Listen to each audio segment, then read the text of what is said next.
Breaking news. America అధ్యక్షుడు ట్రంప్కు big shock తగిలింది. స్థానిక ఎన్నికల్లో తీవ్ర వ్యతిరేకత వ్యక్తమైంది. దేశవ్యాప్తంగా ఈ వ్యతిరేకత ప్రారంభమైంది. ఎన్నికల్లో ఫలితాలు తారుమారయ్యాయి. అధికార రిపబ్లికన్ పార్టీకి విజయం వరించలేదు. న్యూయార్క్, వర్జీనియాలో ట్రంప్ ఘోర పరాభవాన్ని ఎదురుచూశారు. న్యూయార్క్ సిటీ మేయర్ పదవిని ట్రంప్ పార్టీ కోల్పోయింది. డెమోక్రాటిక్ పార్టీ అభ్యర్థి ఘన విజయం సాధించారు. మేయర్గా జోహ్రాన్ మందాని ఎంపికయ్యారు. జోహ్రాన్ ఓటమి కోసం ట్రంప్ రంగంలోకి దిగి కృషి చేశారు. అధ్యక్షుడే నేరుగా వచ్చి జోరుగా ప్రచారం చేశాడు. అయినప్పటికీ కూడా కమ్యూనిస్టు భావజాలం కలిగిన మందానికి విజయం వరించింది. చిన్న వయసులో న్యూయార్క్ మేయర్గా సరికొత్త రికార్డు సృష్టించాడు మందాని. ఇండియన్ ఫిల్మ్ డైరెక్టర్ మీరా నాయర్ కుమారుడే మందాని. ఈ డెమోక్రటిక్ పార్టీ అభ్యర్థి మందాని వర్జీనియా లెఫ్టినెంట్ గవర్నర్గా హైదరాబాద్ ఎంపికయ్యారు. రిపబ్లికన్ పార్టీ అభ్యర్థి జాన్ రీడ్పై విజయం సాధించారు. గవర్నర్ ఎన్నికల బరిలో నిలిచారు గజాలా హష్మి. హైదరాబాద్లో పుట్టి 4 ఏళ్ల వయసులో ఫ్యామిలీతో అమెరికా వలస వెళ్లారు గజాలా.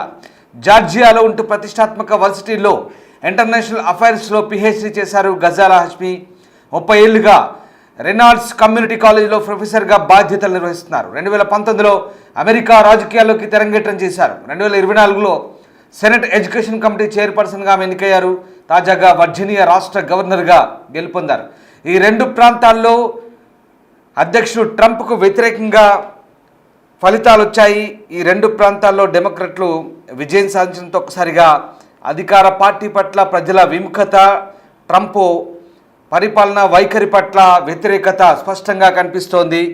అమెరికా అధ్యక్షుడు డొనాల్డ్ ట్రంప్కు భారీ షాక్ తగిలిందని చెప్పొచ్చు. న్యూయార్క్ మేయర్ ఎన్నికల్లో డెమోక్రాటిక్ పార్టీ అభ్యర్థి భారత సంతతికి చెందిన జోహ్రాన్ మందాని విజయం సాధించారు. 34 సంవత్సరాల మందాని అతి చిన్న వయస్కుడిగా ఇప్పుడు రికార్డు సృష్టించాడు. ఎన్నికల్లో ముందు నుంచి కూడా మెరుగైన ఆధిక్యంలో కొనసాగిన మందాని ఘన విజయం అందుకున్నాడు. మందాని విజయ నేపథ్యంలో ఆయనకు పలువురు నేతలు అభినందన తెలిపారు. ఇక మేయర్ ఎన్నికల్లో అతనికి 49.6% ఓట్లు పోలయ్యాయి. అంటే 6,77,615. అలాగే ప్రత్యర్థి క్యూమోకు 41.6% అంటే 5,68,488 ఓట్లు వచ్చాయి. దాదాపుగా ఈ ఇద్దరి మధ్య చాలా వ్యత్యాసం ఉంది. దాదాపు 8% ఓట్ల వ్యత్యాసంతో మందాని గెలుపొందారు. 1,00,000 ఓట్లకు పైగా మెజార్టీతో ఘన విజయం సాధించారు. ఒక ఉన్నత కుటుంబం నుంచి స్వయం ప్రకటిత ప్రజాస్వామ్య సోషలిస్ట్ అయిన మందాని భారత సంతతికి చెందిన తల్లిదండ్రులకు ఉగాండాలో జన్మించారు.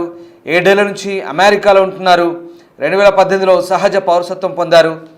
2021 నుంచి న్యూయార్క్ చట్టసభ సభ్యుడిగా కొనసాగుతున్నారు. ఎన్నికల సందర్భంగా మంగళవారం ఓటర్లు భారీ సంఖ్యలో వచ్చారు. నగర ఎన్నికల బోర్డు తెలిపిన వివరాల ప్రకారం దాదాపు 2 మిలియన్లకు పైగా ఓటర్లు ఓటు వేశారు. 1969 తర్వాత న్యూయార్క్ మేయర్ ఎన్నికల్లో ఇంత భారీ స్థాయిలో ఓటు వేయడం ఇదే మొదటిసారి. ఇక అక్టోబర్ 24, 28 మధ్య నిర్వహించిన మారిస్ట్ పోల్లో మందాని క్యూమో కంటే 16 పాయింట్ల ఆధిక్యంలో ఉన్నారని తెలిసింది.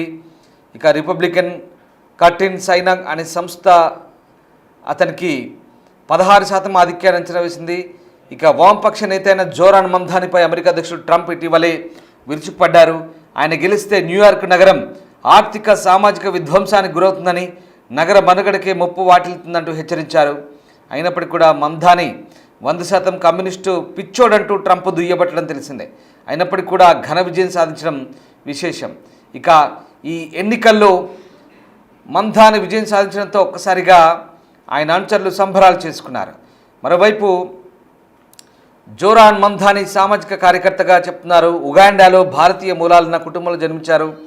తండ్రి ప్రొఫెసర్ మహమ్మద్ మందాని, తల్లి ప్రముఖ దర్శకురాలు మీరా నాయర్. భార్య రమా దువాజీ ఓ డేటింగ్ యాప్తో పరిచయమై ప్రేమ పెళ్లితో ఒకటయ్యారు.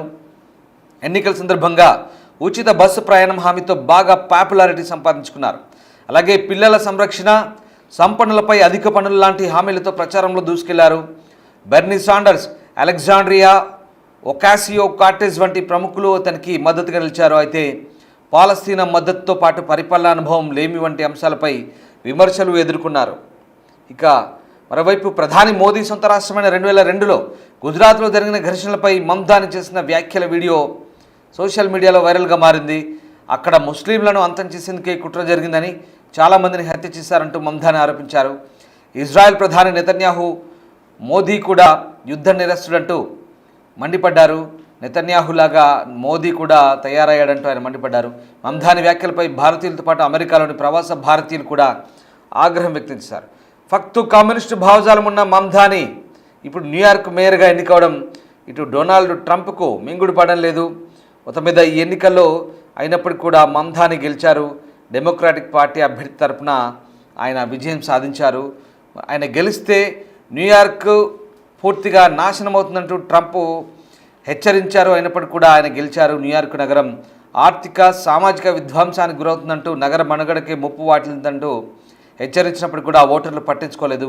కమ్యూనిస్టు భావజాలం కలిగిన మమ్దాని న్యూయార్క్ మేయర్గా గెలిస్తే తాను కనీస అవసరాలకు సరిపడినంత స్థాయిలో నిధులు కేటాయిస్తారంటూ ట్రంప్ సోషల్ మీడియాలో పేర్కొన్నారు. ఈ నేపథ్యంలో ప్రస్తుతం ట్రంప్ వ్యాఖ్యలు కూడా ఆసక్తిని రేపుతున్నాయి. మొత్తం మీద ఇద్దరు భారతీయులు ఒకసారి ఎన్నికల్లో గెలిచారు. ఒకరు మమ్దానికి అయితే మరొకరు మమ్దాని న్యూయార్క్ మేయర్ అయితే మరొకరు తాజాగా వర్జీనియా రాష్ట్ర గవర్నర్గా గెలుపొందిన గజాలా. ఈ ఇద్దరు కూడా భారతీయ మూలాలు. ఇద్దరు కూడా ముస్లిం మతస్థులుగా చెప్పొచ్చు. మొత్తం మీద డెమోక్రాటిక్ పార్టీ తరఫున ఇద్దరు కూడా ఘన విజయం సాధించడంతో ఒక్కసారిగా వాళ్ళ అనుచరులు సంబరాలు చేసుకుంటున్నారు. అయితే ఇక్కడ డెమోక్రాటిక్ పార్టీకి రిపబ్లికన్లకు మధ్య ఎన్నికలాగే చూడాల్సి వస్తుంది. ఎందుకంటే వాళ్ళు కమ్యూనిస్టు భావజాలం కలిగిన వ్యక్తుల ఇతరత్ర వ్యవహారాల్లో యాక్టివ్గా ఉన్నారనేది పక్కన పెడితే ఈ ఇద్దరు కూడా అధికార రిపబ్లికన్ పార్టీకి వ్యతిరేకంగా ఉన్నటువంటి డెమోక్రాటిక్ పార్టీ తరఫున పోటీ చేశారు. కాబట్టి ఈ ఇద్దరు కూడా రిపబ్లికన్ పార్టీ మీద ఉన్న వ్యతిరేకత వల్లే గెలిచారనేది స్పష్టమవుతుంది. ముఖ్యంగా డొనాల్డ్ ట్రంప్ వైఖరి, ఆయన అవలంబిస్తున్న విధానాలు, ప్రజా వ్యతిరేక విధానాలు ఇవన్నీ కూడా పూర్తిగా అక్కడ ఆయన పరిపాలన పట్ల ప్రజలకు ఎంత వ్యతిరేకంగా ఉందో అర్థమవుతుంది. ఈ రెండు వర్జీనియా గవర్నర్గా అలాగే న్యూయార్క్ మేయర్గా ఇద్దరు కూడా డెమోక్రాట్లు ఎన్నికవడం పట్ల రిపబ్లికన్ పార్టీ అధికార పార్టీ పట్ల ఎంత వ్యతిరేకత ఉందో, ప్రజల్లో ఆ వ్యతిరేకత ఎంత కూడుగట్టుకుందో ఈ ఓట్ల రూపంలో అర్థమైనట్టుగా చాలా స్పష్టమవుతోంది.